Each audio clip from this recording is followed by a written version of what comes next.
NBIN National Webinar Series 8 organized on the occasion of post-death anniversary of Honorable Dr. S.K. Jain sir. I welcome Dr. R.R. sir, the speaker of the today's webinar, Dr.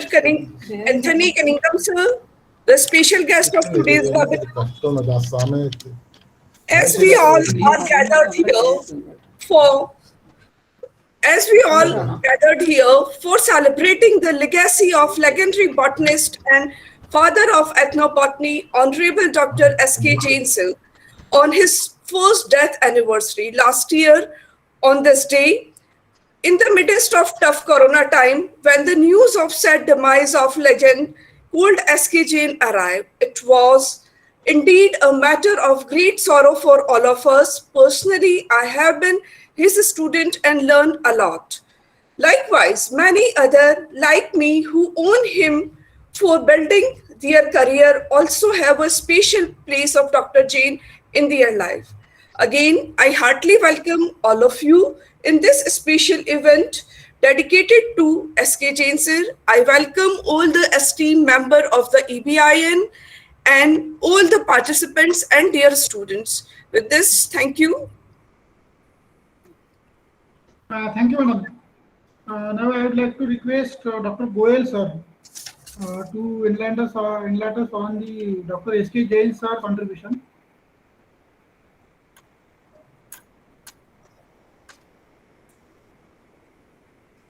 Sir, your mic is mute.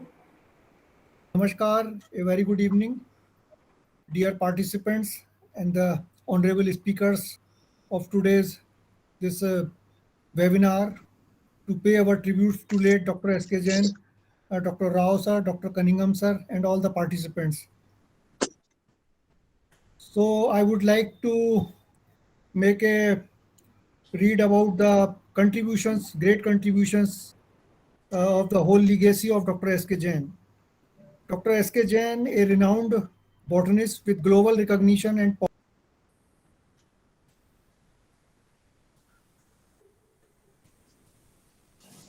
Well, sir, you muted yourself.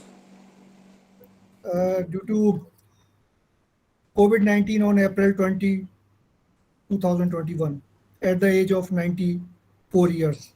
He was born on June 30th, 1926 in Amroha, Uttar Pradesh. He belonged to a simple farmer's family in Sevhara Township, Uttar Pradesh. In 1946, he received his master's degree at the University of Allahabad in Allahabad. At the university, Dr. Jain worked with Professor M.B. Rajada at that time in FRI, ICFRE Dehradun for postgraduate training in plant taxonomy. There he came in contact with Professor N.L. Bohr, also a grass specialist. Then from 1946 to 47, he worked at the Division of Mycology and Plant Pathology at Indian Agricultural Research Institute, New Delhi for postgraduate dissertation work. In 1947, the year India gained independence, Dr. Jain started his scientific career as an assistant professor at Meerut College, Meerut, UP, and he was there until 1949. He was married to Mrs. Satya Jain, a Hindi scholar, on May 5th, 1948. After Meerut College, Dr. Jain worked as a paid trainee in plant taxonomy at the Indian Botanic Garden at Calcutta. And later at the Forest Institute, Dehradun, a training institute of the Indian Council of Forestry Research and Education under the guidance of Dr. Rajada. There he met Dr. N.L. Bohr, a world-renowned taxonomist on grasses. Dr. Jain served on the editorial staff at the Council of Scientific and Industrial Research, PID, Publication and Information Directorate, now NISCARE, from 1951 to 53, and then at CSIR, National Botanical Research Institute in Lucknow as Senior Scientific Assistant for the Herbarium from 1953 to 56. Later, Dr. Jain joined the Botanical Survey of India at Pune Regional Center as a systematic botanist from 1956 to 1960. He also served as an economic botanist at BSI Allahabad and Kolkata from 1960 to 71. This position was recommended by late Dr. E.K. Janki Amal, a Padma Shri awardee, who was revising the mandate of BSI. She assigned Dr. Jain to carry out research on ethnobotany. So from here, Dr. Jain's journey to ethnobotany started in BSI Allahabad.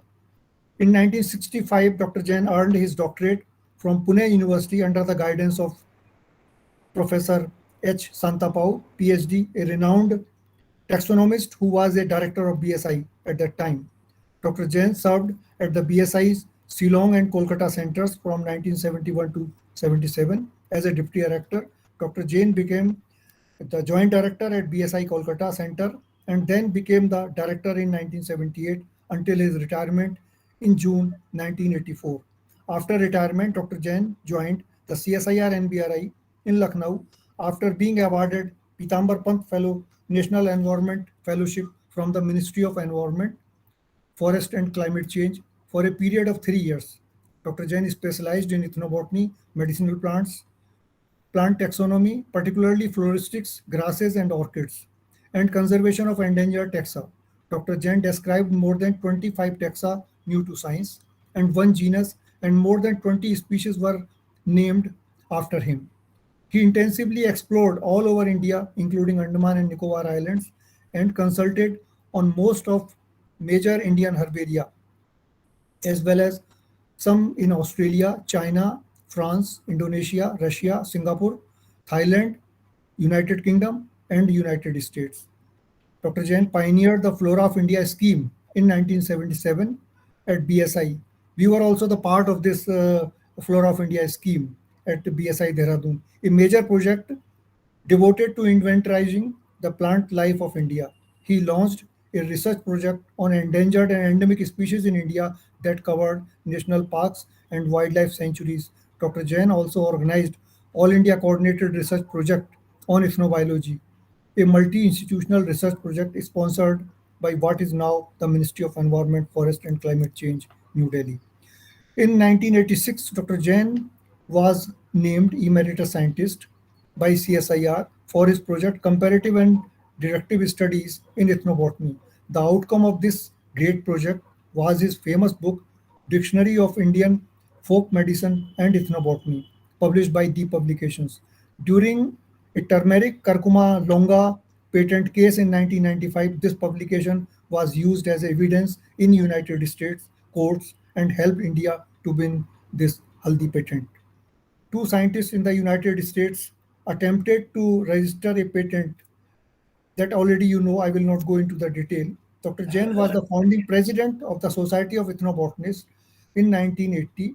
In 1989, to promote and enrich the field of ethnobotany, he started Ethnobotany Journal as an international journal of Society of Ethnobotanists. In 1992, Dr. Jain launched three medal awards by Society of Ethnobotanists to encourage active ethnobotanists. He organized more than 15 training courses from 1986 to 2004 at various locations to inculcate and promote ethnobotany. In 1994, he organized 4th International Congress on Ethnobiology at CSIR NBRI, which was attended by more than 300 participants, including 82 foreign delegates. At that time, Dr. Cunningham was also the part of that international conference.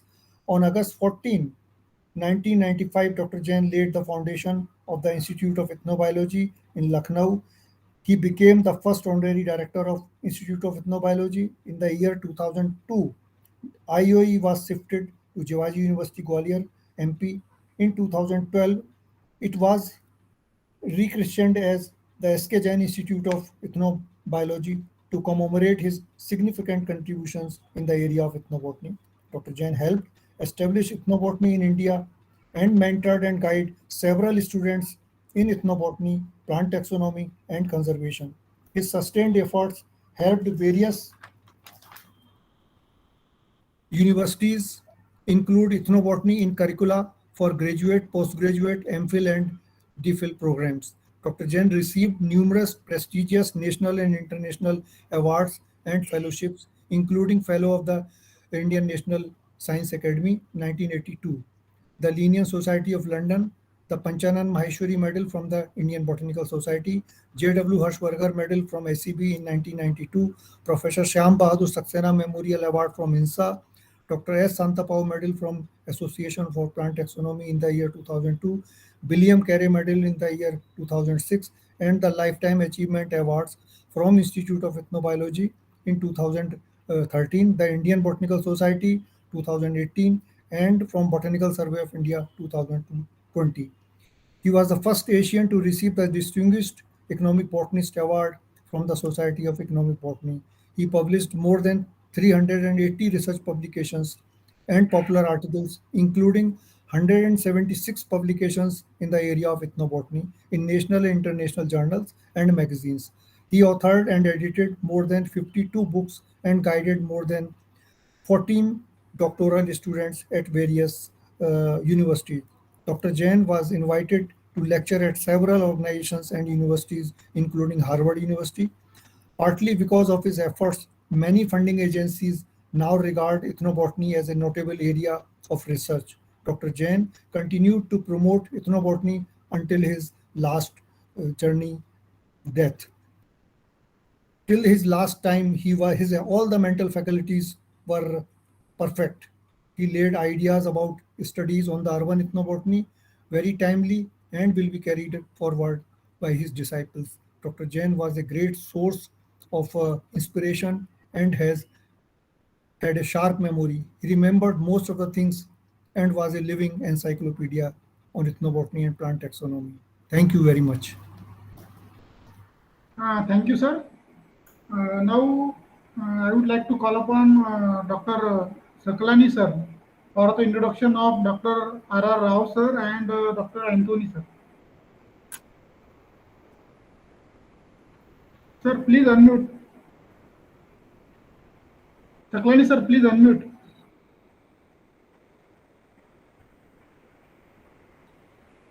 Yes. Good evening, everybody. So I'm honored to introduce my teacher, Dr. R. Rao. I worked with him for 5 years for South Surya in Himalaya.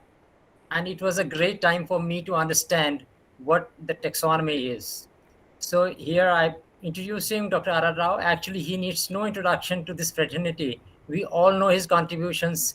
We all, when we started our career with, say, learning herbarium techniques, we all have read his book on herbarium methods.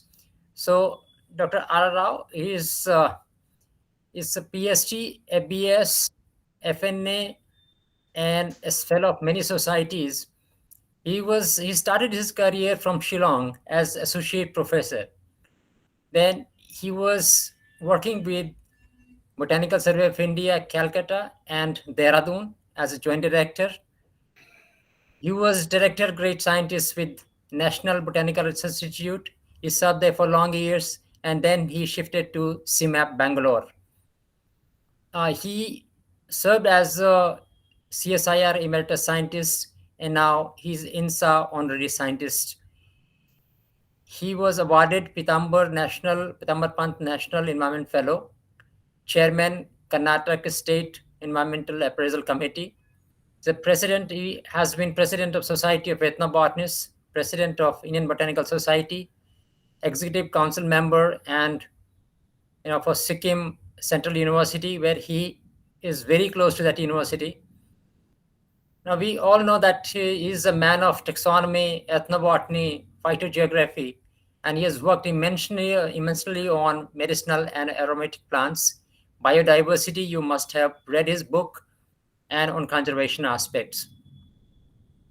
Dr. R. Rao is an elected member of a number of prestigious science academies in India. He's a fellow of Indian National Science Academy, New Delhi, fellow of National Academy of Sciences, Allahabad, Indian Academy of Sciences, Bangalore, Society of Ethnobotanists, Indian Botanical Society, Indian Association for Angiosperm Taxonomy, Calicut, and Association for Plant Taxonomy, International Society for Conservation of Natural Resources, Linnean Society of London, National Academy of Biological Sciences. Number of awards he has to his credit, and in view of the immense research contributions,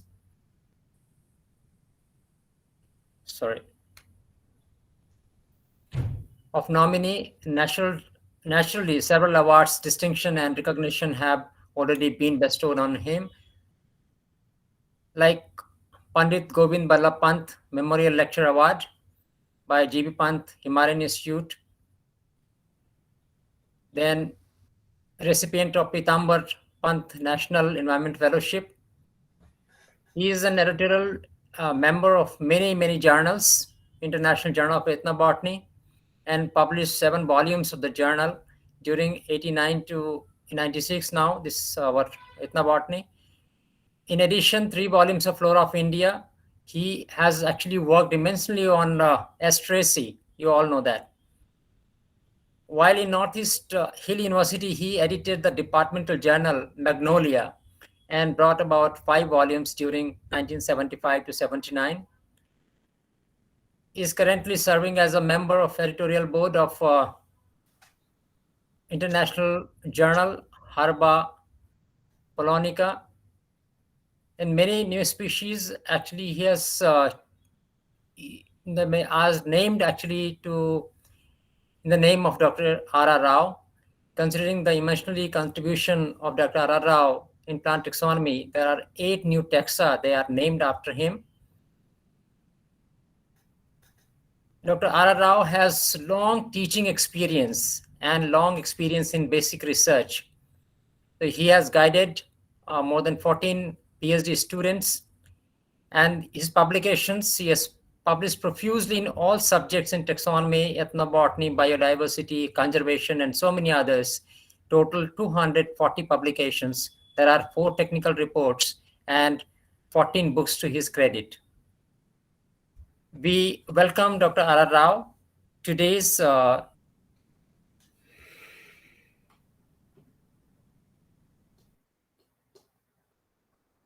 actually waiting for Sir to address us. Now, I'll just maybe introduce briefly our guest, Dr. Tony Cunningham. Dr. Cunningham has a PhD in botany, University of Cape Town, on the values of wild medicinal plants to people, and a master's in science based on a study of the traditional medicines trade in Southern Africa. His primary interest is in the trade and sustainable use of wild plant resources, including medicinal plants. He has mentored postgraduate students in East Africa, Uganda, Kenya, Tanzania, South Africa, China, and Indonesia. And he is an author and co-author of over 140 publications. He has authored a book, Applied Ethnobotany, People, Wild Plant Use, and Conservation, which is also available in Chinese and Spanish. Dr. Cunningham is a recipient of several awards, including Sir Peter Scott Conservation Award in 1999 from IUCN, E.K. Janaki Ammal Medal 2003 for his services to the field of ethnobotany. He is an awardee for this Distinguished Economic Botanist Award in 2016 from the Society of Economic Botany. I welcome you, Dr. Cunningham, for this August gathering today. Thank you very much. Thank you, Dr. Saklani, sir, for introducing our respected speakers. Now, I would like to request Dr. Cunningham, sir, for his brief talk.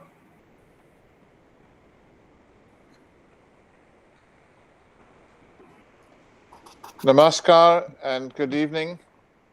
I will be very brief, but I am privileged to be included as a guest in this memorial event to Dr. S.K. Jain. And I have such good memories of being with several of you in India and the first time I met Dr. Arvind Saklani and Dr. S.K. Jain and some others in this group was an organizing meeting before the International Society of Ethnobiology. So I was at a meeting, a UNESCO meeting in Delhi, and then I took the train down to Lucknow to the NBRI.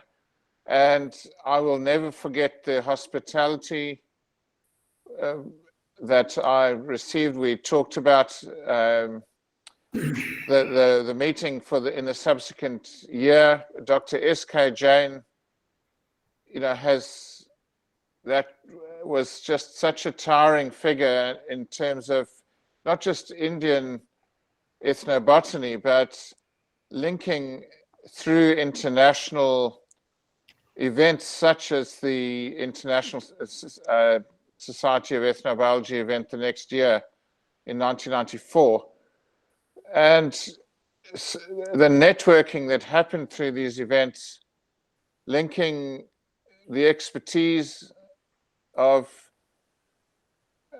Dr. Jain and many of his students with scientists working internationally was really amazing. And I also attended the event at New York Botanical Garden in 1999, which I think, if I remember correctly, Mrs. Satya Jain also attended that because Dr. S.K. Jain got an international award that was from the Society of Economic Botany. And although Dr. S.K. Jain has journeyed on last year, he's still so much in our minds and our hearts in what we've learned, and as an example of what drives all of us, this lifelong love of learning. And in the field of ethnobotany and ethnoecology, ethnobiology, it's absolutely endless.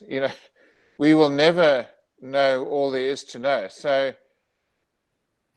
to follow the example of Dr. S.K. Jain, to continue to learn, to mentor students. I mean, some of you are now, I'm the very gray one here, but, he was an incredible mentor of generations of young ethnobotanists that are now leading figures in the field today.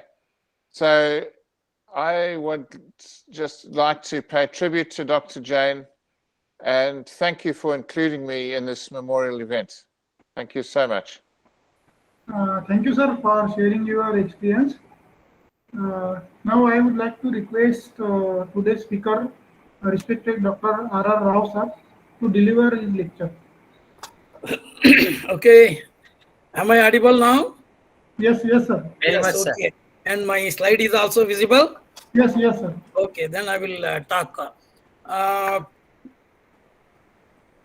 All my good friends, Dr. Cunningham, Dr. Mangesh, Dr. Saklani, Dr. Sikarwar, Dr. Anita Jain, and Dr. Goel, all my young friends at one time. Now they have also become old like me, and I have also become much more older like Dr. Jain now. A very hearty and good evening to all of you. First of all, let me thank the EBIN group for inviting me to deliver this talk. But I also feel very bad. Rather, I never imagined that a day will come when I may have to speak about the memorial lecture on the occasion of first death anniversary of Dr. Jain. So this is the bad thing that is pinching me. Dr. Jain and myself, my relation goes back to almost 50 years. 1974, first I met him when he came to Shillong as the officer in charge of the Botanical Survey of India.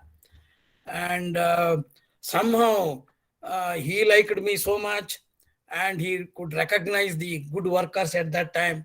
So because of his interaction, because of his close contact with me, we could bring out a number of publications at that time, including the book on Handbook of Field and Herbarium Methods, with which I think Dr. Saklani made a reference. And later on, he again, I left Botanical Survey and joined Neho. At that time also, he was very constantly telling me that he should come back to Botanical Survey because Botanical Survey is the right organization for you. So somehow he ultimately saw to it that I joined Botanical Survey again back as a deputy director in the survey. He was so close to me, rather I was also almost his right hand. Let me tell you that because of his very closeness to me, many people were even jealous, even in the Botanical Survey of India, even in NBRI. I had to face some of the problems because of this. Nevertheless, he was a kind of fatherly figure for me, and he guided me in many of not only my scientific problem, even on some occasions, even the personal problems also. He was so helpful to me. I used to regularly go to his house and then have discussion on several issues. So that's a different relation we had. And during this time in the Botanical Survey of India, we brought out also a number of publications, including the book on threatened plants, of assessment of threatened plants in India. That's another one we brought out. I need not go into the details of Dr. Jain's work because Dr. Goel has already elaborately told, but I would like to only remember some of the important events I have spent with Dr. Jain during my career. Sometimes I have also argued with him also on many issues, argued because of science only. I have argued with him on many occasions. And during this argument also, I have learned many things. He was a great taxonomist, number one. Basically, he was a taxonomist. And then in the taxonomy, he excelled in two groups, one on graminae and one on orchids, these two groups. Gradually, he shifted his interest to conservation, where he again excelled. Then ultimately he came to ethnobotany. Ultimately he excelled to the level that he came to be called as the father of Indian ethnobotany. So that is the kind of work, that is the kind of picture he has left among all of us. So I feel extremely sorry today to give the memorial lecture in his honor, in his honor, that too particularly on the first death anniversary. And that makes me very bad. But nevertheless, I hope he will be happily listening to my lecture, sitting in the heaven there, because I am going to talk on a subject which is much more closer to him, that is plant taxonomy. Although ethnobotany and taxonomy are not very much different, I have selected this topic because ethnobotany is one which you will add certain thing extra. That is, you will also, in addition to what taxonomies do, ethnobotanists try to add the ethnic information related to the usage of plants. That is the one thing we do, but rest of the things remain the same thing. Both plant taxonomy and ethnobotany today in our country, the situation is not good. It is in a pathetic condition. I will tell you, a kind of apathy has developed, and situation is very bad. That's why I have selected this plant taxonomy, what is the current status and future prospect with particular reference to India. So you can also add here plant taxonomy and ethnobotany, you can add because it applies to both. So therefore, both of these things are parallel. And in my discussion, I have to cover up a lot of things. I will go much faster. But let me tell you, I don't think I will be able to cover in 1 hour's time. But Saklani told me that I should finish in 45 minutes. But let me go very fast and try to... No, sir. No. You can go for 1 hour. No problem. Anyway, I will try to do the justice to this. Let me see. This is the title I have selected. Current status. Current status is really pathetic. It is not really very good. In the sense, I will try to discuss how last 50 years I have seen a very perceptible decline, gradual decline, and also a kind of apathy has set in. Everybody wants taxonomy. Nobody wants to give something to taxonomy. This is the situation today. So I would like to argue, I may be a little bit harsh in my talk. Some people may get offended, but the fact remains the same thing. What I talk, I never hide anything. Now, taxonomy, I don't want to define what is taxonomy because you are all very familiar. It is a classificatory science, you all know that. But what I want to emphasize is what I have written in red, study of variation pattern in plants for providing a system of classification. Study of variation, that is the central theme in the entire taxonomy. But today, variation has no place. Only, so when I say study of variation, morphological variation in plants, how one plant is different from the other, that's how we go on classifying. But today, with the advent of molecular biology, there is a big problem for us, that is morphology is neither considered any important for taxonomy. They say morphology is neither sufficient nor necessary for species and speciation. I think to this extent they have been pushed. Now, our study, please remember, morphological variation, as you know, we have been doing this for 300 years, 3 centuries we have been doing this. And today, with the advent of some modern subjects like molecular biology, biotechnology, some of these areas, suddenly what the data that has been generated 300 years is washed off, and the new data that is generated over the 50 years, they are trying to rule us. And that is where I have been fighting with people, and I will justify my findings. Taxonomy is important. Everybody, I think, whether he is a molecular biology, whether he is a biotechnology, ecology, environmental botanist, anybody, without taxonomy, he cannot do anything. So because the correct identity, everybody deals with a known identified binomial, that is species. So therefore, taxonomy is required in correct identity and in understanding biodiversity and related issues. And also, whatever the inventories of world biodata today we have is again comes from taxonomy. No other subject can give you. And also the meaningful genome projects, I will talk at the end. Without taxonomy, progress in theoretical and applied biology is not possible. And the traditional definition of taxonomy is that naming, collection, identification, naming and classification. I think this has gone. It is PUC level, BSc level. People have been describing what is taxonomy. It is the collection, identification and naming of living organisms. Now, taxonomy is relevant to all these areas which I have listed. I don't want to read. So it is a number of other areas taxonomy is needed, but all these are not taught in the classrooms today. Only even today, 50 years, 100 years ago, what was taught is being continued even today. That is writing the family description, floral diagrams, and floral formulae without even knowing what for we are doing this. So this is exactly what is happening. But a lot of new things have come. For example, identification, okay, we all know that.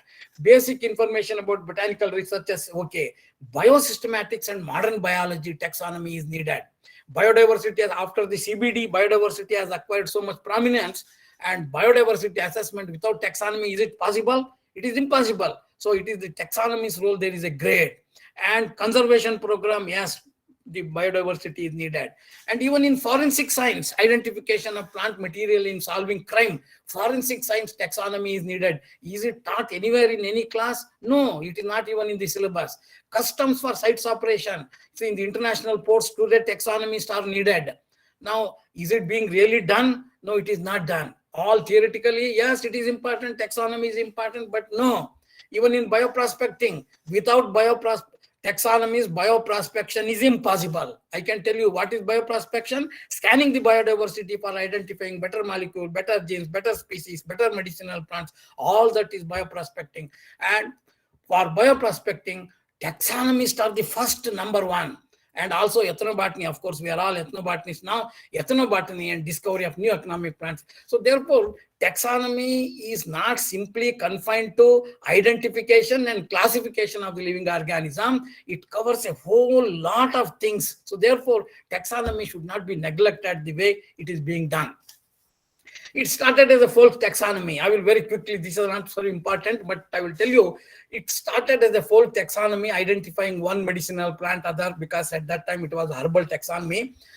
So in this period, we see 3 phases. One is exploratory phase, consolidation phase, and biosystematic phase, which has not reached the end. Only we are still in the exploratory phase. Now, middle of 16th century, 2 important things, actually the taxonomy, 2 important things have happened. Number one is the concept of development of herbarium. That's the major milestone in the development of taxonomy. Why? Because earlier to this concept, people had no way of preserving the plants. It was only in the somewhere 1543 or so, the first herbarium specimen was made, and that concept came in, and that paved the way for the taxonomy, development of taxonomy. Please remember, botany at that time was only taxonomy and nothing else. So everybody was interested in the taxonomy, collecting plants and giving a name. At that time, name was a big problem. Naming was a big problem. The entire description of the plant was the name that we call either polynomials or whatever it is you talk. That kind of the entire description, that was a great problem for anybody to remember. It is at that time. Another greatest thing that happened is the enunciation of the system of binomial nomenclature by Linnaeus in 1753. These two issues changed the entire face of taxonomy, and people started naming, collecting, naming. And this led to the proposition of several systems of plant classification, including the Bentham and Hooker system of classification, a large number. Initially, they were all artificial systems came, then natural system. Today, we talk of the phylogenetic system of plant classification. And during this time, the publication of the great book, this is another important milestone in the development of taxonomic concept, Origin of Species by Darwin, 1859, the species concept itself was changed. What we were thinking earlier, the entire thing changed. And added to this, Dobzhansky proposed what is called the biological species concept. This is another one.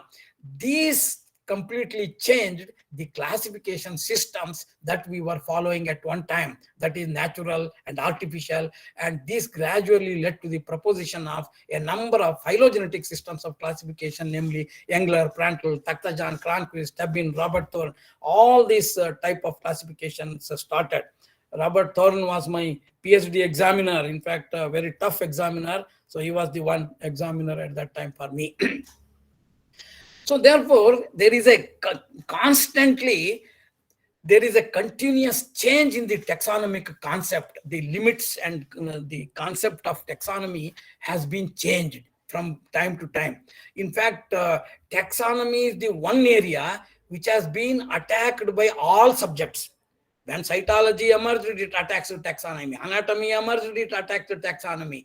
When genetics emerged, it attacked any subject. Today, molecular biology has emerged, and everything they are not doing on their own, but they think first immediately they say, yes, you should incorporate the data from our field. So this is why there has been a constant trend, changing trend in taxonomy, which in fact, I have given, it cannot be discussed in 1 or 2 lectures. I will discuss it. Normally, I discuss in the lecture programs or the refresher courses, 3-4 lectures I give. So I will skip this now. So last 300 years, 400 years, our main taxonomy was external morphology only. We used to identify plants based on the external morphology, and that is considered to be the orthodox approach or orthodox taxonomy. And today we know a large number of newer areas have come: cytology, genetics, ecology, even chemotaxonomy, taxonomy. All these subjects have come, and the use of data from all these newer disciplines is considered to be a newer trend, or the neo-Linnean taxonomy, or new systematic, biosystematic, experimental taxonomy, omega taxonomy. All these new terminologies, you can give this. But there is nothing new. Please remember, I think you can all read, I don't want to say what today in 2022, what people are talking, that you should use molecular, you should use pollen, you should use the anatomy. All this, our classical or traditional taxonomy is new. I have written in red. We see, in addition to the external morphology, Hallier says in 1905, when even microscopes were not, sophisticated microscopes were not there, even at that time, he imagined that all other branches of botany, such as comparative morphology, vegetative organ, comparative anatomy, ontogeny, embryology, phytochemistry, physiology, should be used for taxonomy. So that means we knew. It is nothing new that the modern day is telling, but all this may not be possible for us to use in one go. So today, during the last 60-70 years, whatever the new data has come in, that is helping us in better understanding of the process of trends of evolutionary biology, but certainly not in identification or classification, which I talk again. Now, current state I was talking is really very bad. it has become a synthetic discipline. What is synthetic discipline? The new areas have come, and today we are expected to be chemo, cyto, histo, eco, morpho, molecular, taxonomy. That means you have to do everything. It is not simply external morphology and identify the plant. So that has become a big problem. And some of the newer areas like cytotaxonomy or palinotaxonomy, chemotaxonomy, all these new, although they are complementary to each other, each one is contradicting the findings of other. See, that is non-congruence. That is another big problem. Each one is contradicting. See, instead of all focused working, each one is contradicting. So the new systematics always contradicts the traditional taxonomy. That is happening. So there is no progress. But plus point is there for me. What is that plus point for a traditional taxonomist is that during the last 300 years, we have only used dead plants, that is the herbarium specimen, with a 10x lens. We have identified thousands and thousands of species, whether it is Linnaeus, Hooker, Wallich, all these fellows, we have identified thousands, not hundreds, thousands of plants using dead plants with a just 10x lens. How many of them today are found to be wrong or mistake in identity? 99.9% are all said to be correct. So that means using morphological data, a taxonomist identify a plant almost correct. So that is the argument, the plus point in favor of the traditional taxonomy. But at the same time, the take-home lesson for us should be that although we practice herbarium taxonomy, we should be aware of the modern trends and techniques in our approach. I think that is the one. We should always keep these modern trends and techniques in our back, although we may follow the herbarium techniques. And also, if I have to do today chemo, cyto, histo, morpho, eco, all those things, what people are advocating today, the modern biologists are advocating today, it is not possible because firstly, the floras are all disappearing. Now, tremendous deterioration is there in the flora, and time at our disclosure is very short. If I have to do chemo, cyto, histo, in the entire my life, I may do only 2 plants identification. So therefore, there is no time at our disposal. The rate at which the new taxa are being discovered indicates the magnitude of exploratory work. The amount of work still remains to be done. We have been talking so much that always we say 30% of the country still remains to be explored. That means when are we going to explore? Who are going to explore? There are hardly any people. Today, whatever the so-called taxonomists are there, most of them are table taxonomists. Sitting with a laptop and then any data you want, everything they have, but they may not be able to identify even the commonest plant, that Parthenia mysterophores going outside. So this is the state today. The table taxonomy culture has set in, and that is creating again a problem today. And most of the universities, particularly the universities, have failed to enthuse students in taxonomy, and I even stopped offering special courses. Now I can talk any amount of time here. Why it is? Because there are no trained teachers in the universities today to teach the subject. Anybody, a physiologist, molecular biologist, anybody is teaching taxonomy. But is there any one case where a taxonomist is teaching physiology or molecular biology? No. A molecular biologist can teach taxonomy. Why? Because for them, taxonomy is nothing but telling the characters of the families and writing a flora. That is the end of taxonomy. So that shows the ignorance of modern biologists with regard to what taxonomy is. I think that is the one. I would like to say ignorance. And although taxonomists are indirectly responsible for all-round development of biology, they are much neglected today. It is a neglected lot today. You apply for any fund, yes, funds very difficult. Rarely we get funds. And these days, the difficulty has much more increased. When I was in the committee of DST, DBT and all that, at least some projects we used to approve. But today, I don't think any classical project is coming. So that is the one. Fund-giving bodies, policy makers show apathy to the subject. Although the alternate terms like biodiversity conservation, wild genetics, some of these things I think get favored.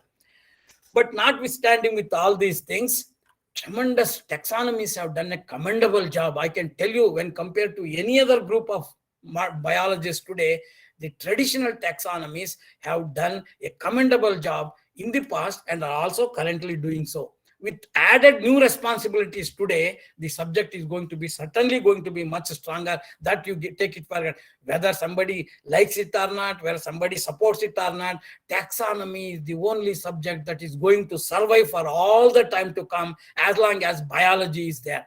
See, cytology came and died, anatomy came and died, ecology came and died. All these subjects, they came and once they flourished and died, and one day molecular biology also will find its fate again, but taxonomy always remains. So that guarantee is there with me.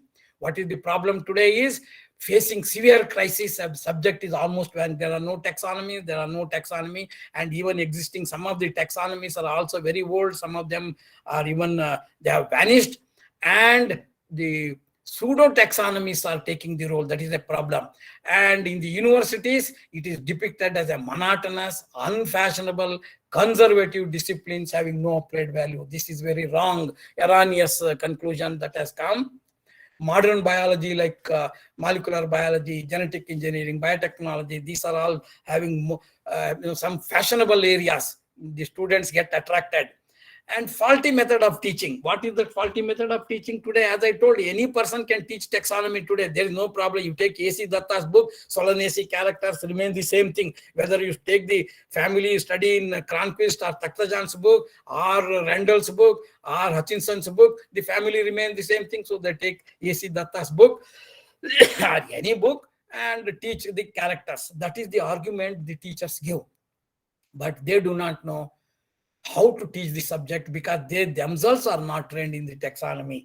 Suppose I will tell you, say you are teaching, say Rutaceae. Rutaceae has, yes, very faithfully they take it from the book, yes, the obdiplostemanous condition in Rutaceae. Yes, very well, obdiplostemanous, they teach it to the students, and students also by heart it and then write it in the exam and get the mark.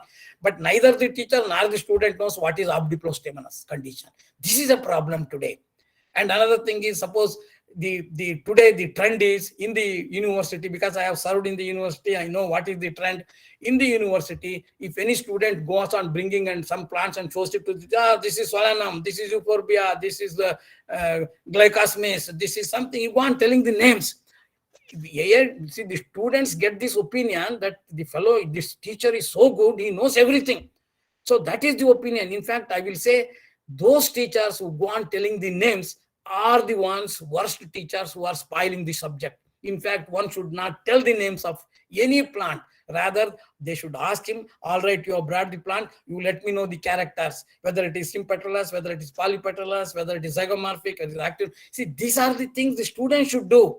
Then only, if you want to teach Convolvulaceae, there is no need to take any book and teach Convolvulaceae family. Take them to the field. Every student should have one flower in, and ask them to, each one should tell one character. Polypetalous, zygomorphic or actinomorphic, how many stamens are there, all these things. And the teacher's duty ultimately is that any flower which has a sympatrillous corolla, triangular marking, unequal stamens, and dumbbell-shaped stigma, these are all the characters invariably you will find in Convolvulaceae. There is no book is needed. This is the kind of teaching, if you do, the students get attracted.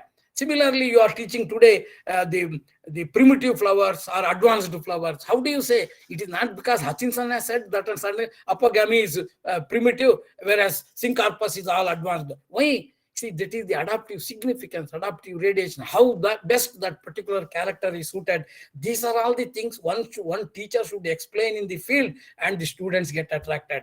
I can tell you, taxonomy is a very fascinating area. I don't think anybody can say that it is a monotonous, unfashionable, because ignorant people only can tell this. But if the students come to me for 3 months, and if they spend 3 months in the field, I can tell you every student will become a taxonomist. Rather, they don't want to go for any of the modern biology or biotechnology. See, that lies in the hand of a teacher. A teacher can make the subject more interesting or uninteresting. It depends on the teacher. If you give a good teaching, all students will come to taxonomy only. Now, unsuccessful collaborative, this is another big program.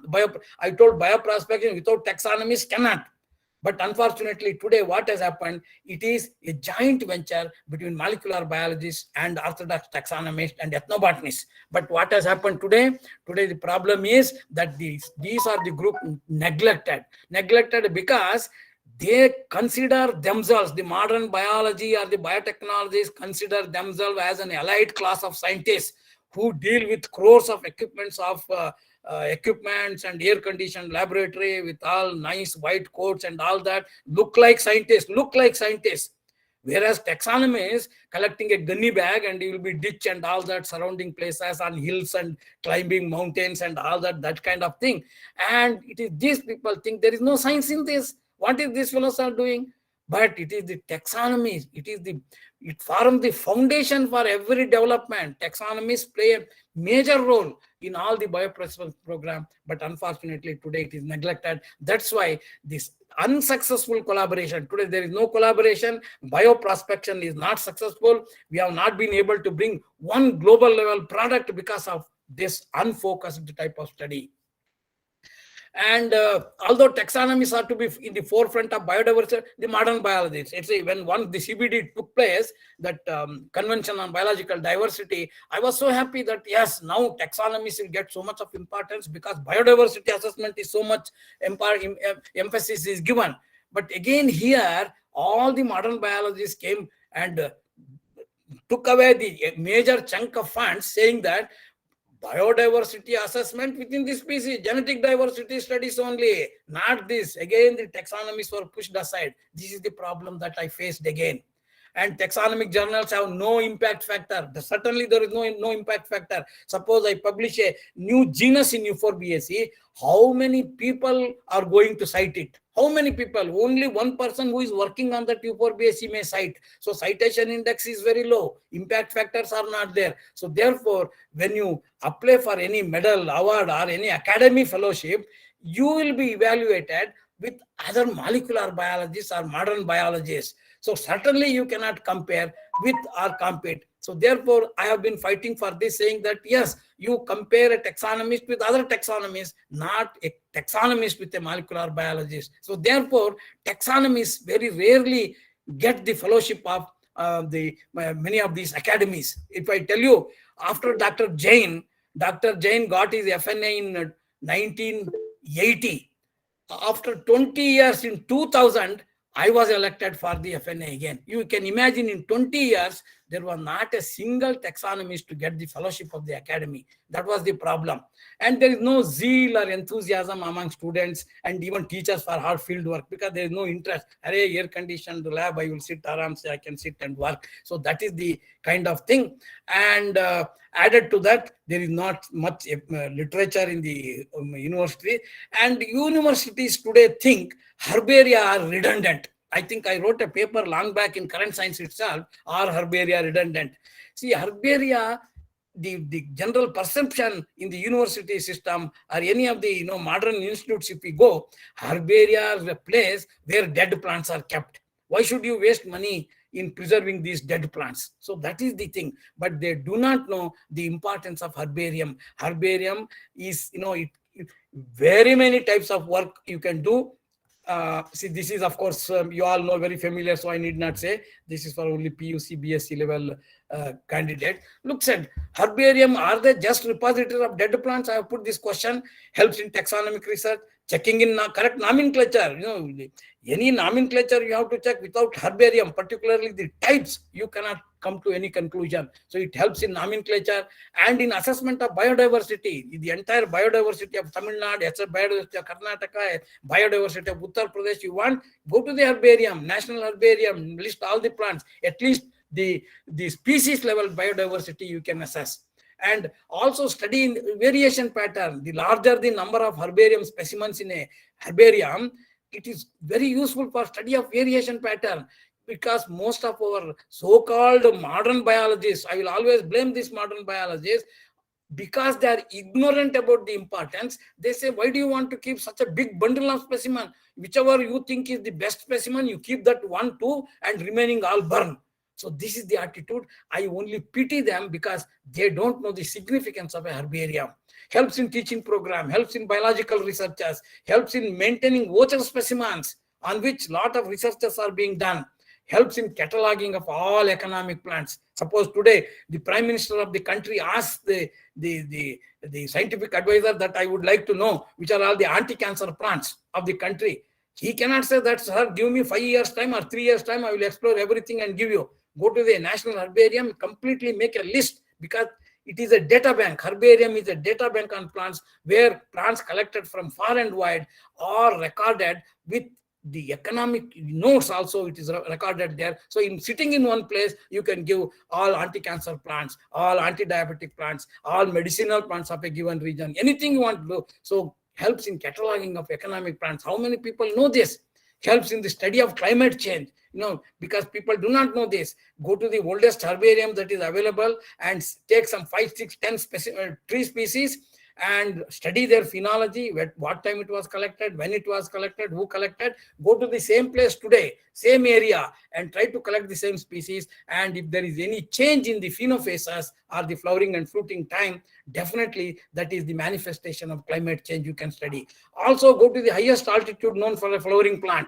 Now, the Guinness Book of Records says that the highest altitude known for a flowering plant is in India, that is one brassicaceae plant.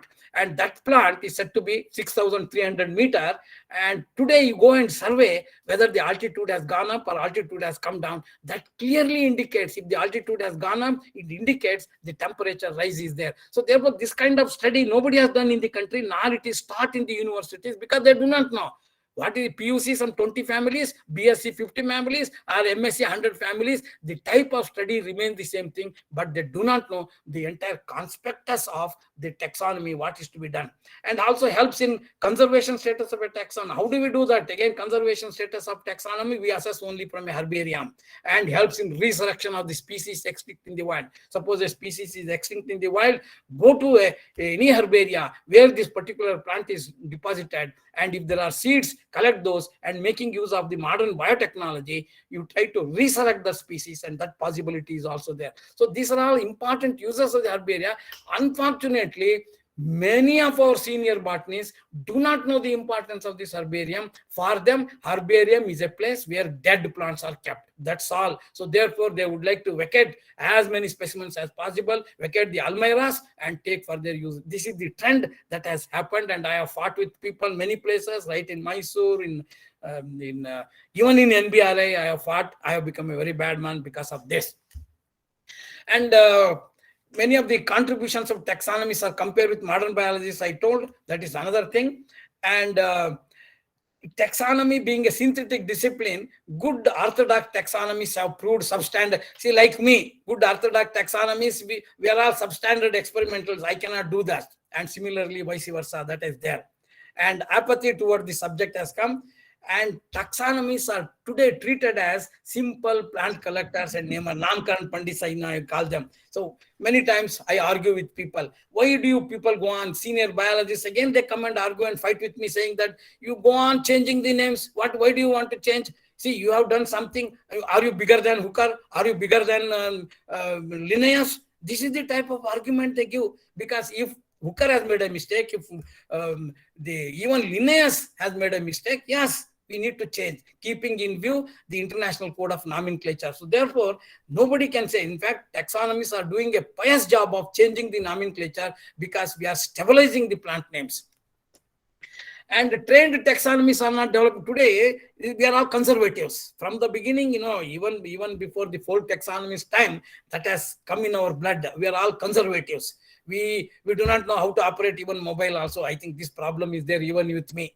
And forget about database and all that. So trained taxonomists are not developing computer databases, but pseudo taxonomists. I call them pseudo taxonomists because they are good in all this. They will develop a database and all that. And if somebody asks, I would like to have a complete list of monocots, can you give that good taxonomists will say, all right, sir, you give me some 3 days, 4 days, I will make a list and give you. Whereas the pseudo taxonomist immediately press a button and give you a big list of monocots, saying that, yeah, this is the list. And that fellow will think, oh, this fellow is a very good, efficient fellow, whereas this fellow, real taxonomist, yeah, is a useless fellow. So this picture arrives. But this is because of the pseudo taxonomy. They do not know the intricacies of nomenclature. If somebody writes wall, that will be included as one plant. If somebody writes wallich, that will be included as one plant. With the result, someone, there was a database where 28,000 species of flowering plants are there in India, he was arguing. So when I saw, these are all the type of mistakes. So these problems are also there.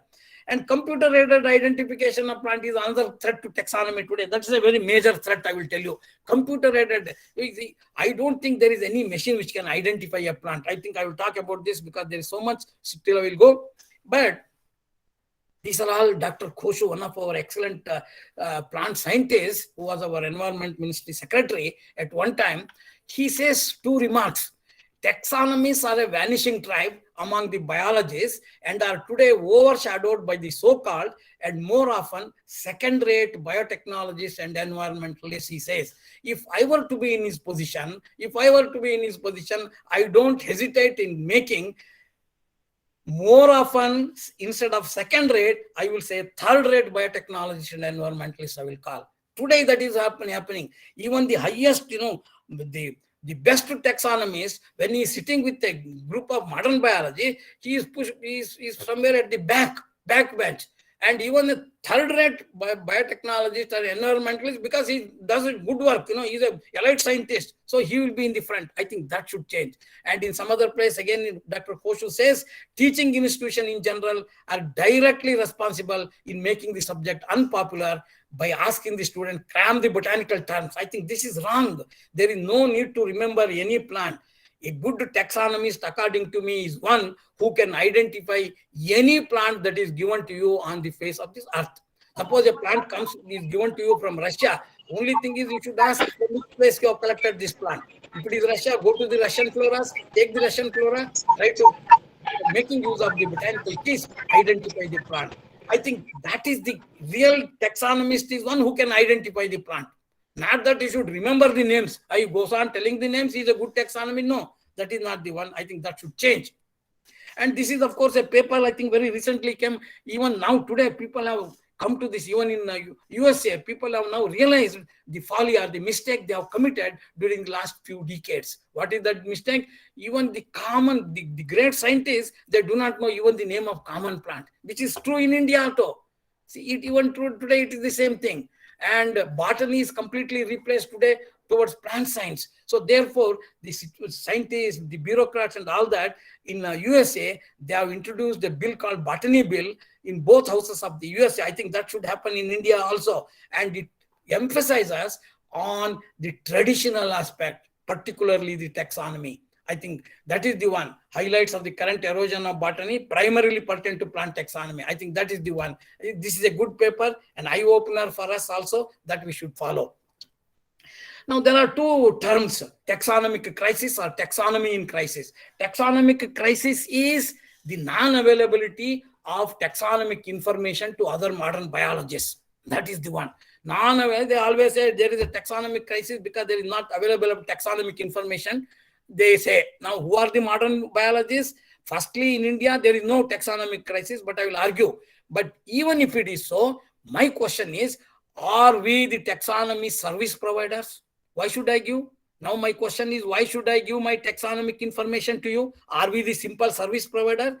Yes, if you say service provider, I need this for my work. Can you give? That they will not give. This is the problem today. Taxonomic impediment.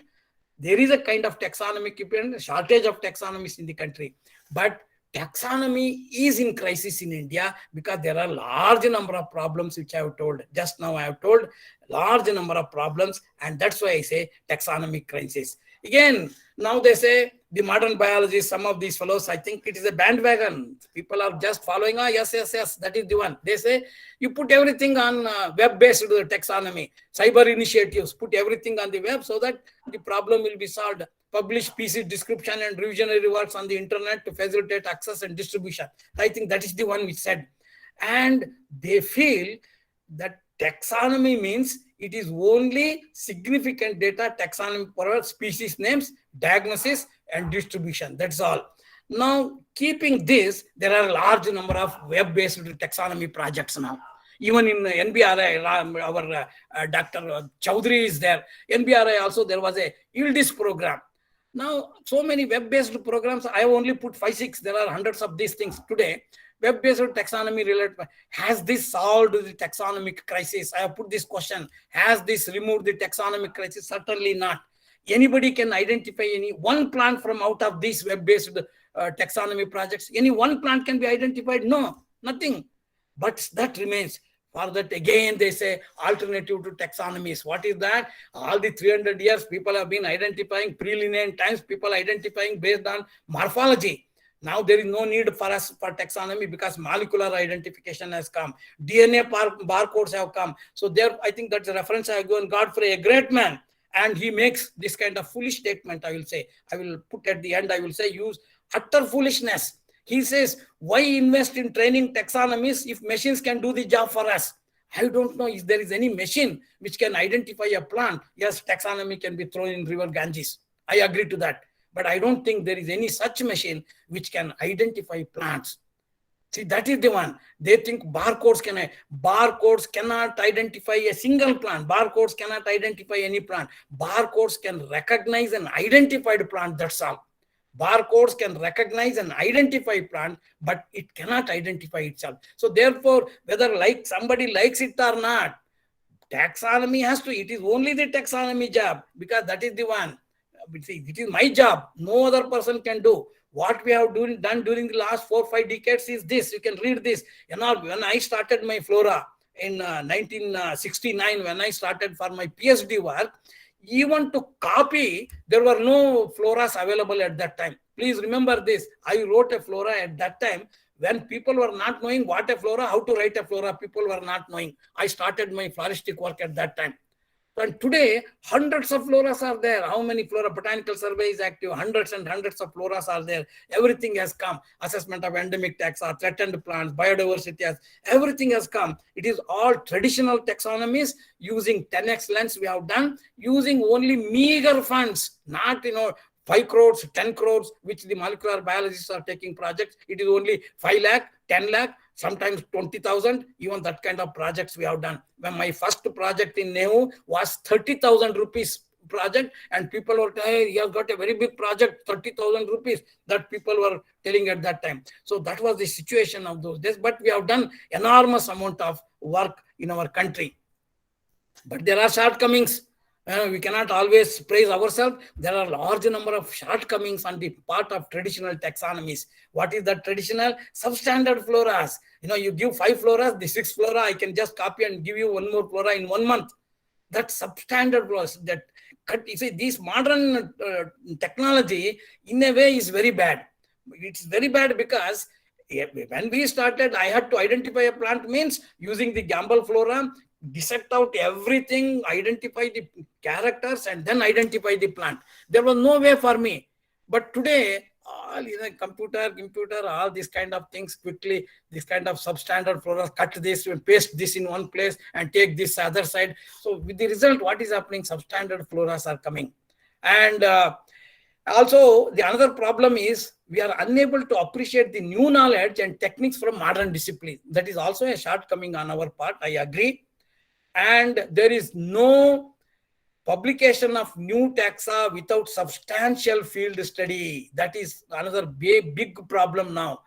Adopting shortcut methods in identification, and also even the senior botanists I have seen, they can identify the plants. If you give them a herbarium specimen, immediately identify that. The living plant you give, they will not be able to identify because they are so much accustomed to identify that shortcut method of identification, comparing, this is Malva, this is Euphorbia. That comparison from taking the herbarium without even studying one character, it is the problem, I think. There are many good taxonomies in the country, but they will not be able to tell the characters of the plant.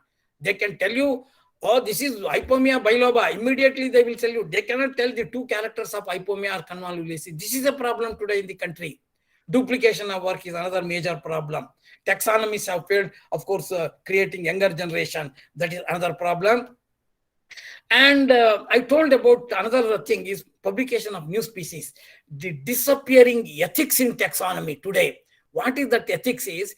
Now a trend has set in. I have seen many, I don't want to name. Some of the younger scientists today, if they want to please their bosses or the heads, they will create a new species and publish in their name. They will create a new species. It is not really a new species, but they make a species, forcibly a new species, and publish. And such bosses even insist the young workers, hey, go and collect new species and make in my name. So this is the trend. This is a disappearing. In fact, the ethics has completely gone in the taxonomy research. Large number of such new species are being published just to please their seniors. I think this is a dangerous trend that may damage the reputation of the subject and even the country, and should be stopped immediately. I think that is the one I have just given the conclusion. At the end, you can read all these things. Those of you who want all these things, you can take it later on. But there are too many prospects for emerging challenges in taxonomy. One by one, very quickly I will go because the time is also very short. Number one is shifting to cyber taxonomy, removing the taxonomic impediment. As I said, shifting to cyber taxonomy is a challenge. Yes, that we should take it up. We should also get trained and try to do. And biodiversity assessment. Please remember, the 21st century taxonomy should become an infra-specific diversity taxonomy, or the infra-specific taxonomy you should become. I think population study has been neglected in our country. We have not done. I think that is very important. In future, I think infra-specific diversity we should take up. And resurrection of the discipline, okay. Balancing the new information with traditional data. On one side, we have data, traditional data accumulated over a period of 3 centuries on one side, and this data needs to be compared with the data that is generated over a period of some 50, 40, 60 years. So these two kinds of data, and balancing these two data is again a big challenge for us. I told about the table taxonomy culture that should change. Now field work can certainly change many of the older taxonomy concepts. People do not know. I have given a good example here, taking from Sanjapa. Butia monosperma and Butia superba are the two species. Herbarium specimen, they look exactly same. If you don't go to the field, you will wrongly identify. Now, but one Butia monosperma is a tree, while Butia superba is a climber. You will come to know only when you go to the field. So the field work can change older taxonomic concepts. So table taxonomy culture will certainly not help. So we should not encourage such people today, but we should ask more and more field work we should be take. But whether somebody likes it or not, now this is a slide I always, whether somebody rejects, they don't want me material, but without me, you cannot survive. That means no one can identify a plant without taxonomies. So that guarantee is there for me. Even if I sleep, they have to come and wake me up and to identify the plant. So that is the trend today, because you can read all this. I don't want to see. Therefore, according to me, taxonomy will certainly regain its past glory and undergo a revolution in the 21st century. Whether somebody wants it or molecular biology, whatever, genomics or whatever it comes, let it come. But with all that, taxonomy will survive, because without taxonomy, nobody can do anything. And the competent people to do is only the traditional taxonomy. So therefore, traditional taxonomy, even if you neglect it, you have to come to us only. That is the one. And taxonomy has to become accessible. I suppose even click of a mouse is, that's what I told, that cyber taxonomy we should do. And one of the urgent demands on taxonomy today is the development of virtual herbaria. Of course, that is very much, it will be useful. Sitting in one place, I can see what are the collections available. Berberis collection in Moscow, whatever the Berberis collections available in Leningrad or in the Royal Botanic Garden Kew. Anywhere you can sit and see here. That's a good this thing. So that I think India has started this already. We have progressed a lot, but still we have not completed. I think this is the one which we immediately is a big challenge that we should do. And development of a national database, which is also going on with as many parameters as possible. That's another big challenge. Again, the taxonomist has to do this. And interdisciplinary programs can make taxonomy more vibrant and fascinating to young minds. I think interdisciplinary studies we should also try to take up. And molecular biology is very important. I don't always deny that. See, some of the cases, say Berberis we have worked, I know, there is so much of problem in taxonomy. Even today, after working so many years and so much of work on that, if somebody brings me a Berberis plant, I cannot definitely say this is Berberis vulgaris or Berberis wallichiana. I cannot say this.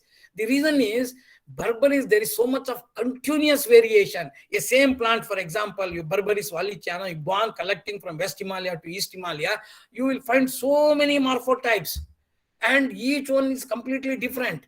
And in addition to that, you make two herbarium specimens, one at the top from the same plant, and at the base, you cut one twig from the base. The two herbarium specimens look so different. So therefore, such cases where morphology cannot solve our problem, we should make use of molecular biology. Not in differentiating between a donkey and a horse, or between an elephant and a camel. There is no need molecular biology. My morphology is sufficient enough for me. So therefore, I think only in such cases where taxonomy has failed. Another case is, for example, your Panax is a very difficult group to identify, and molecular taxonomy is needed in such cases. Now, post-Darwin classification systems. Now, this is again a big problem for us. Now, we are all talking of the APG system of classification. That is because, see, Dobzhansky, I told in the beginning, he made a statement, nothing in biology makes sense except in the light of evolution. I think this is a very damaging statement for taxonomists. I will tell you, nothing in biology makes sense except in the, that means anything you do in biology, it should be in the evolution. You name a plant, evolutionary aspect should be brought. Even for naming, which phylocode, people are talking of the phylocode today. And you want classification. Why classification? I need evolution. See, evolution is something different. An academic exercise in the classroom we can do. But for convenience system, I want to bring the traditional way of classification. So therefore, with the introduction, nothing in biology makes sense except all classifications today are being converted to phylogenetic system of classification. Now, what are those phylogenetic system of classification? I have put here all Engler, Bessie, Hutchinson. These are all phylogenetic classification. But today, with the advent of APG system of classification, with the advent of this or the discovery of this new APG system of classification, all these Engler, Prandtl, Stubbin, Robert Thorne, all these are of even Cranquist, Taxonomy, whom we had put him in high reverence, they are all considered fools today because all their classifications are completely washed out in one go. And today, APG system, people are all following, I will say blindly following to my extent, because what is APG? It is entirely based, molecular based classification, DNA sequences of chloroplast markers. So this is, in other words, DNA based classification or molecular based classification. It is against our molecular morphological based classification, which is 300, 400 years old till Cranquist and Taxonomy. Now, Cranquist and Taxonomy classification was considered to be the most phylogenetic system of classification of time because there was a great symposium, Annals of Missouri Botanical Garden in 1974 or 75. There was a symposium wherein different groups of people, cytologists, cytotaxonomists, palinotaxonomists, chemotaxonomists were called, and they were made to study and give their report. They all wrote very huge accounts, chemotaxonomy, cytotaxonomy, palinotaxonomy, to see whether the Cranquist system and Taxonomy system can be accepted as phylogenetic system. All these persons together, they have come to the conclusion, yes, both these systems are considered to be the most phylogenetic system, with slight modification here and there between Cranquist and Taxonomy system of classification. I will not go into the detail, but today, all these fellows are fools now. It is all thrown out, all their classification, only APG system of classification. There are a number of criticisms I give, but I am not going to talk now because there is no time, but these are all the ones. See, they put in the first slide itself, I showed what is taxonomy. Taxonomy is nothing but the study of variation pattern in plants and their classification. Here is a synthesis. That does not take any morphological variation. They don't want the monocots are placed in between dicots only, in between. For example, eudicots and monocots are not given a formal rank. That is number one. And closely related families are separated. In Nymphaceae, for example, Nymphia is considered to be primitive, whereas Nilumbo is considered to be advanced, and they place it under the Proteales. Again, so this is the type. There are large number of Errors. differences. So which I say, and then we all consider APAC, Asteraceae as the most advanced family, because you would say adaptive significance. Why it is most advanced? We all have set of characters. So I will say this Asteraceae is advanced. But today, according to molecular the APG classification, APAC is considered to be the most advanced one. So these are all the problem. And then in the same group, I see piperales, which are all bisexual flowers, magnoliales, which are all piperales are all unisexual, bisexual, magnoliales are all come under the same group. And there is no separate group. Polypetalous, sympatalous come together. Similarly, inferior ovary, superior ovary come together. There is no find any distinction. But again, where is, I told, variation pattern? See, the study of variation pattern is absolutely, completely ignored. So based on the molecular similarities, gene sequences, all polypetalous families, all sympatalous come together, which is not acceptable to me. So these are all big problems. Of course, when I talk of APG, I will very elaborately I can talk. But why I am telling is that new systems of classification entirely based on molecular aspects have come in and replaced the classification that was derived based on the experiences and efforts of 300 years of efforts of taxonomies. That has gone. Only some 20, 30 years ago this came, and this classification has not even stood the test of time. Whereas Bentham and Hooker system you take, it has stood the test of time. 150 years it has ruled, and it originated in Q, and it is buried in Q. There itself, the system is buried there, and today they are all following APG system of classification. So this is the malady of that.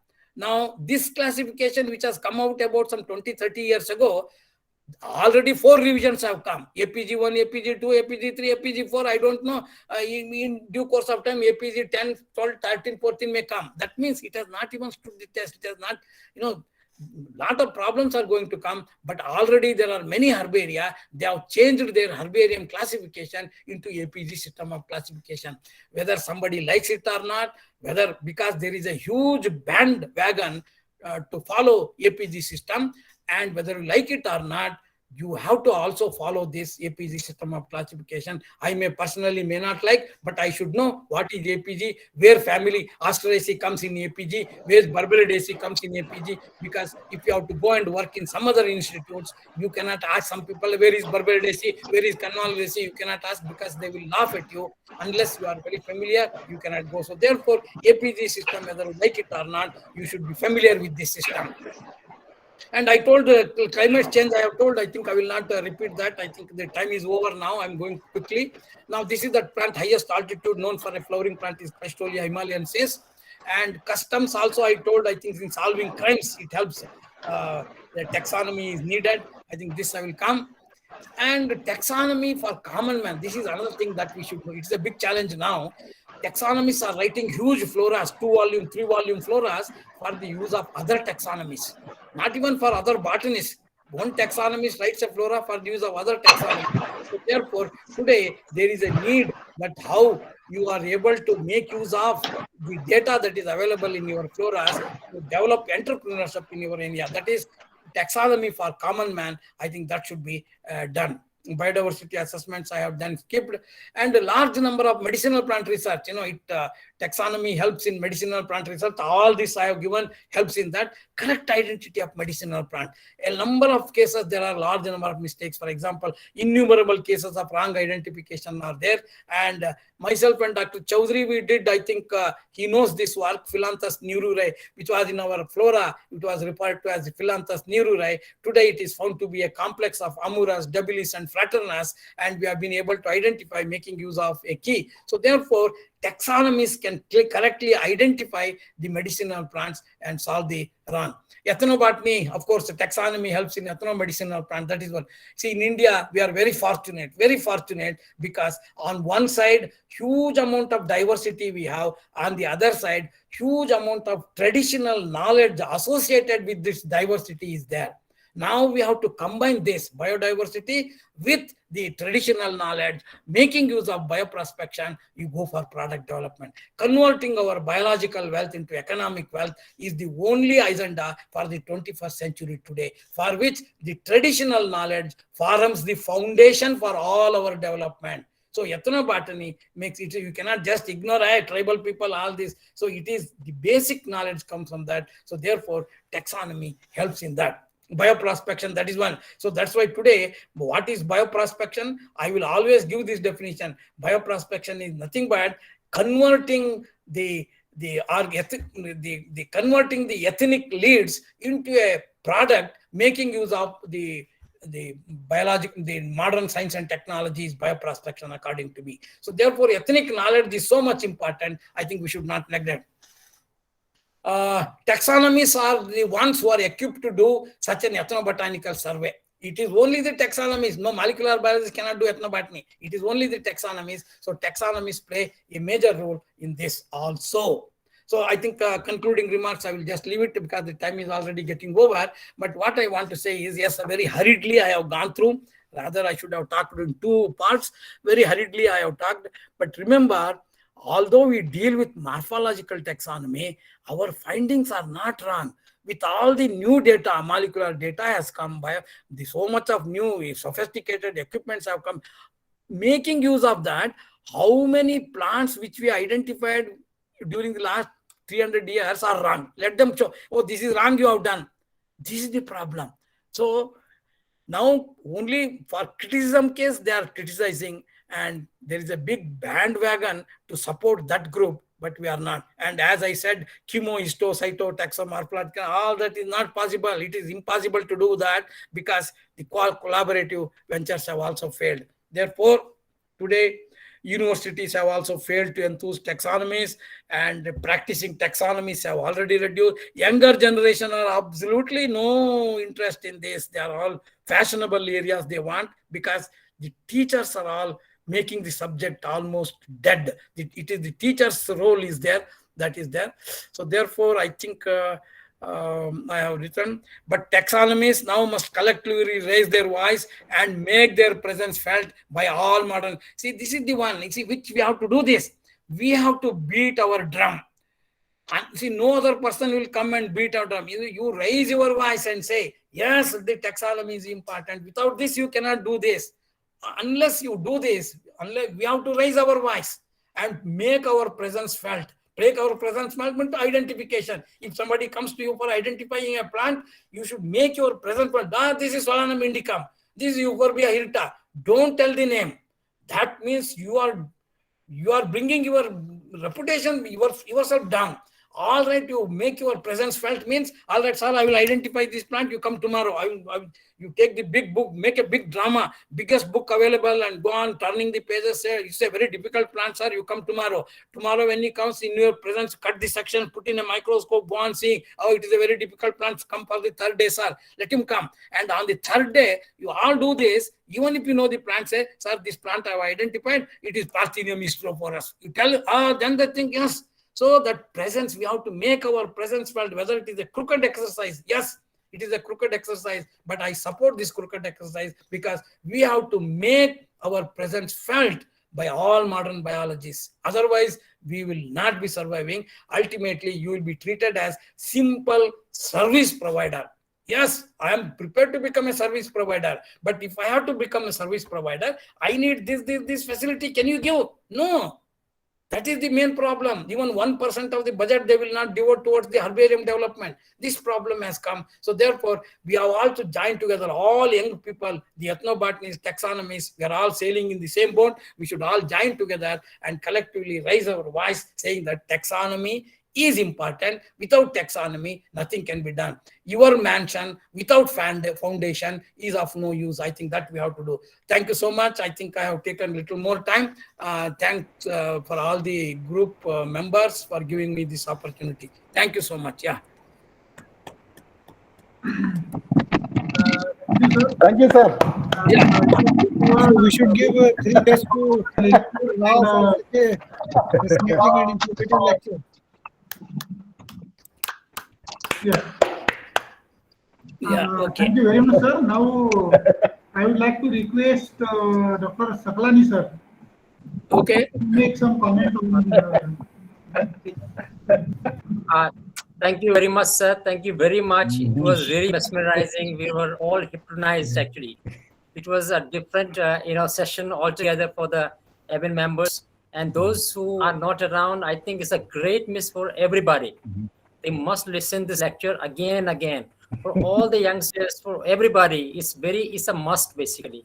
Now, sir, I remember, in earlier days when I was with CSI and NBRI, sir would talk very promptly, and everybody, even in molecular biology conference, Dr. Rao sir would really, advocate the importance of taxonomy, and they would, he would call them, you are all pseudo like botanists.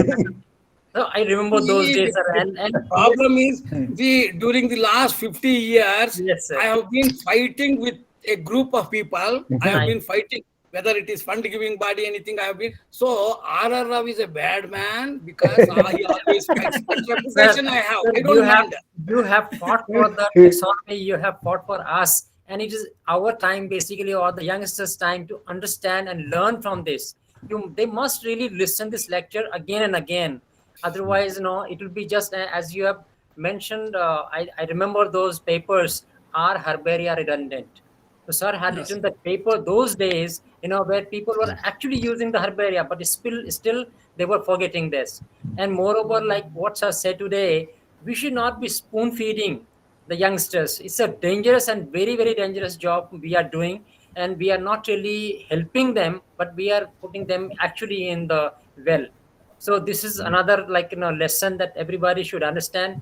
Even in our group also, we see, sir, many times people just put a picture and say, please help in identification. Yes, I have seen that. This is a one dangerous thing. Yes. And we never Yes. appreciate this. And many people, because we are enthusiastic, and also that even Dr. Jain would tell that never ever tell the name of a species, even that. Yes. Even for sure. There are two regions. One that sir told just now, you should not be spoon feeding. You take your time and you feel, you make them felt your importance, your presence there. It's very important. Another thing is, you never know, it could be maybe a simple looking species, but there could be many intraspecific variations in that. There could be, and it may really lead to a totally different, maybe a variety or form or species or sub species, whatever. So maybe it is very difficult, basically, for the taxonomists to actually identify the species. But now, just as you sir said, you just take herbarium specimen and just identify with that. So we are really thankful to you, and it was a great session for all of us, great learning for all of us. We are so happy today to have you here, and I think it will be a privilege for all the members to listen to you again and again on various topics. Thank you very much, sir. I think he's not around, so. Now this session is open for discussion. Anyone want to discuss with sir? They can discuss. Any question? Just see whether sir is there or he has discussed. Yes, sir.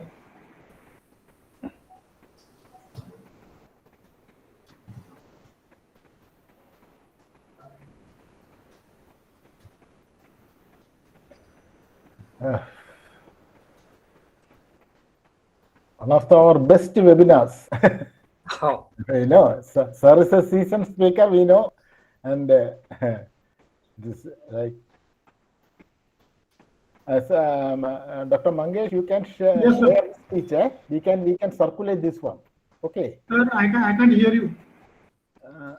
You can share sir's speech. Can you hear me? Yeah, Hello? we can hear you. Yes. I just called sir and then see. Because we can circulate his speech. Okay. Okay, sir. No, we are actually waiting for you. Are you there? Okay, please reconnect. Yeah, thank you. So if anybody want to share his view, No, they sir can is share. reconnecting. Dr. Rao sir is We have reconnecting. 2 to 3 connection. minutes now. Then Yeah. we will start the vote of thanks. First, we will wait for 1 or 2 minutes. If anybody want to share his experience or discuss anything. Sir, I have something to ask or something to say over this. Okay, yeah. Yeah, sir is back. Yeah. Yes. Yeah, can you? Yeah, yes, sir. There was problem in my laptop. Yeah, I'm not good in all this connecting and all that. I will call my daughter. By God's grace, it was a wonderful session, so we all could listen you properly. No problem for that. If you want to listen to And sir, me, we are requesting, sir, Yes, again and again. no problem. Yes, daily I can talk. There is no problem.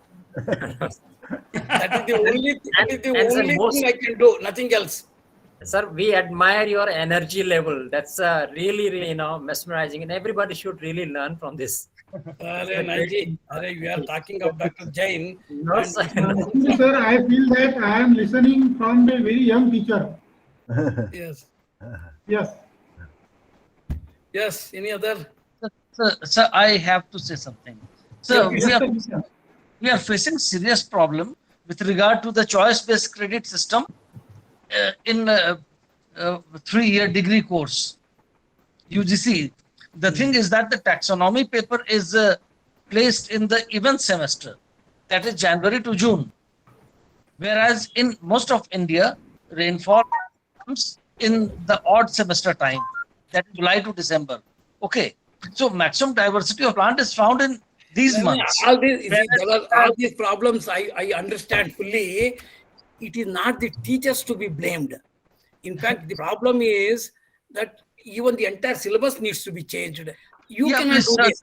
The higher level policy makers, the vice chancellor, the senior professors in the country, unfortunately, they are ignorant about this. They don't know I use the word ignorant.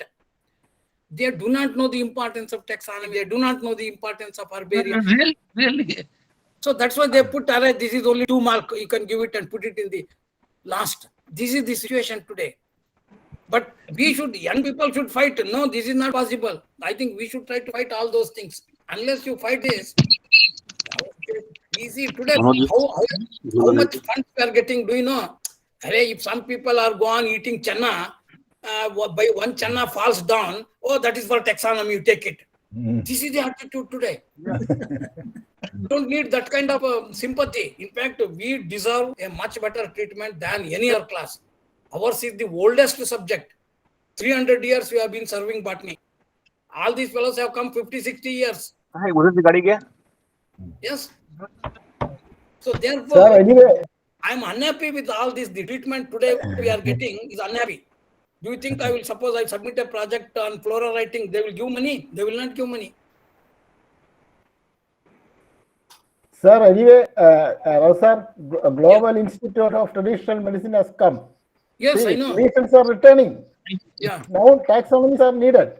Now, as I told you, without ethnobotany, ethnic leads form the foundation for all drug development today. Ethnic leads are the ones. So therefore, without they may not say ethnobotany, they may not support. Ethnic lead, there is a tribal use that they want.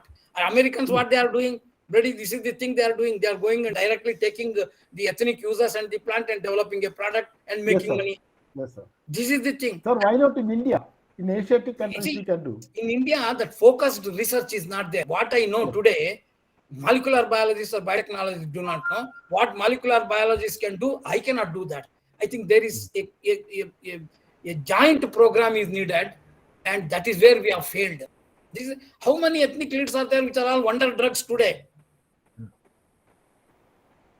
But are we utilizing? Is there one product we have been able to bring at the global level? We don't. At small level. Showcase, sir. Patanjali or Kottakkal Ayurveda projects, hundreds are there, but not one has gone at the global level based on scientific pharmacopoeia. Yeah. This is painful. Anyway, thank you. Sir, I would like to share my experience regarding the infra-specific diversity. Yeah. I have worked on the Curcuma inodora species, and I have collected so many populations, and I have also published there. And I would like to share one experience in IIT conference right now. I have presented my paper on infraspecific diversity, and the valuer asked me only conclusion. What is your conclusion? And they neglected that topic, as you have given a lot of importance to that infraspecific level, because this plays very important role in the speciation. You see, आप देखिए, when we talk of assessment of biodiversity today, Yes. we always say there are 21,000 species of flowering plants, and that is diversity. Diversity is not a game of number. That we should understand. It is not a game of number, but it is the total diversity. Within the same species, do we know how many cytotypes, how many ecotypes, how many phenotypes, how many variations, chemotypes are there? We don't know. So none of us have assessed it. That's why I said the 21st century diversity should be entirely infra-specific diversity. We cannot always play with number only. 21,000 species of flowering plant. That is not the end of it. Even 500 years you allot, we will not be able to assess the full diversity of the country. So much of infra-specific variation you will find. Yes. Who will do? There are no people, no support, no encouragement. Young people are not there. So this remains a problem. That is the one. Yes, infra-specific diversity is very important. Yes, I think so. Yes. Thank you, sir. Yes, okay. Yeah, I want to discuss something here. Yes, Thank yes. you. Thank you very much, Dr. Rao, for a very interesting topic. I am from University of Jammu, and I can understand that most of us in this group, we are from the teaching fraternity, and we all perhaps, I'm sure that we are in the board of studies also. So at the level of board of studies, when the syllabus, the work of syllabus comes to us, we should be very particular about the taxonomy. In University of Jammu, we are doing like this. Whenever board of studies we are conducting, we are focusing upon the taxonomy, we are focusing upon the traditional ecology and like those subjects, because these are very important. And at the level of the board of studies, we can definitely. Not only that, new idea like role of taxonomy in bioprospection, role of taxonomy in climate change, all these new ideas, so that you can attract students. You should bring in new areas. Yes, and the board of studies is basically it is a good platform from where we can launch the subjects. So this is my request to all the members who are in the board of studies. They should put their foot down when the syllabus are under the construction, because all the colleges, they are having the board of studies with the universities. So at the university level, we can do it. Board of study is, of course, you are in Jammu, okay, but 99% of the places, board of studies members are not, definitely taxonomists will not be there. All those ecology, malpology, molecular biology today, they try to put maximum to their area. And this is what I said. Somebody said, this season only 5 marks or 3 grades, something you put it and leave it. That is the attitude. Now, last 50 years I have been seeing this. And in fact, I have visited all universities in the country. Unfortunately, there are no strong taxonomy teachers who very emphatically say this is important. That is a problem. There are good taxonomists in the country, but they are not strong speakers. That is a problem. That is a big problem. If you are nice or good man, we don't need that now. No certificate needed. We want subject flourish. Sir, for during our MSc, we have collected 200 specimens for herbarium. Now it is 30. See the difference. See, nobody wants it because botany is a field work. Field work, yes. Now field is gone. And it is the field work you learn more, not in the laboratory. Yes. In fact, I teach primitive flowering plants, advanced plants, everything, how to say in the field.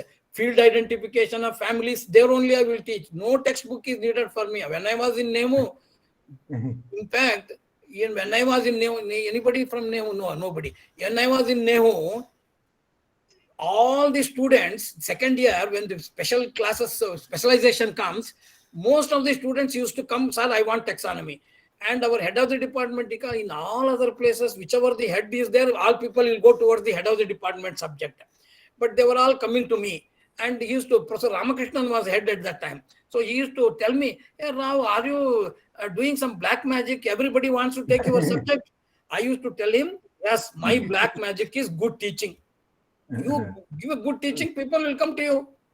That you have to make the subject interesting. Unfortunately, we don't have that kind of, because the teachers I don't blame, because a physiologist is appointed, there is only one post, so I will appoint a physiology man. He can teach physiology as well as taxonomy. That is the attitude by the heads. Only one post is there, so I will do both. No, I will tell them, sir, then that case you appointed taxonomy, physiology. How can you teach physiology? This is the. Anyway, thank you so much. Nice discussion with all of you, and I can see all the my good faces here. Okay, thanks, Dr. Chaudhary, Dr. Goyal, our Sikarwar is there. I went to Chitrakoot once. I had a nice time with him, and Chaudhary is here. Okay, thank you. Good luck to all of you. I think Thank you, sir. keep the. Thank you very much. Thank you very much. Thank you. Thank you. Thank you, sir. Thank you very much, sir. Thank you. Okay. Sir, shall we move towards the vote of thanks? Yes, Yeah, yes. please. Okay. Now I would like to request Dr. Sikarwar sir to propose the vote of thanks. Okay, thank you, Mangesh. So first of all, I would like to thank Dr. Tony Cunningham for sharing his views about the SK Jain Association. And as we know, the last year of the same day, we have lost our greatest scientist and father of Indian ethnobotany, Dr. SK Jain. And today is his first death anniversary. So even in organizing a series of lectures or webinars, today's lecture in the series 8th, which is delivered by our guru, a brilliant teacher, excellent orator, and a great taxonomist and ethnobotanist, Dr. R.R. Rao sir, former senior scientist of BSI and Deputy Director CSIR, NBRI, and CIMA. We have chosen Dr. Rao for today's lecture because today is the death anniversary of Jain sir, and Rao has close and very long association with SK Jain sir, and worked with him in BSI and also in NBRI, published several books and research papers on taxonomy, threatened plants, and ethnobotany also. Rao sir, on behalf of even and my own behalf, we express our heartfelt gratitude to you for delivering an excellent, mind-blowing lecture on plant taxonomy, current status, future prospects, particularly reference to India. Actually, you have told how taxonomy play a significant role in bioprospects, forensic science, environment, biodiversity assessment, molecular biology. Without taxonomy, other plant science can't survive. But unfortunately, our mother of biological science is kicked out from our homes, and she's crying in age-old homes. So the condition of taxonomy is very, very critical in our country, not our country, particularly our country. So you have told all the factors responsible for the destruction of the taxonomy. So once again, I thank you very, very much, sir. And in future, we will also take your advantage to boost us on different subjects. It is our duty also to express thankful to our senior most teachers and scientists, including A.K. Goyal Saab, Birina Saab, and then Prabhat Bhugankar madam is also there, Adhir Sahu, Vidyanath Jha, and our colleagues, Dr. Saklani, L.B. Chaudhary, Anand Prakash is also there, Dr. K.N. Nair Saab, then Harish Dutt, Ajay Srivastav, Vartika Jain, Anita Jain, Saida Khatun, so many others, Snehalata is also there. I'm also thankful to our participants and active members of the event. Special thanks to Dr. Goyal sir for giving Dr. S.K. Jain's contribution on ethnobotany and taxonomy, Anita Jain for welcoming participants, Dr. Saklani for giving nice introduction of Dr. Rao sir, And finally, the coordinator of this webinar, Mangesh Dagwal, and Dr. Radhakrishnan, who played active role behind the curtain. So thank you very, very much. Even is very, very thankful to all the participants and Dr. Rao sir for your excellent lecture. और हम तो सबसे के साथ में काम किया हूँ जब मैं पुष्पांजन साहब थे तो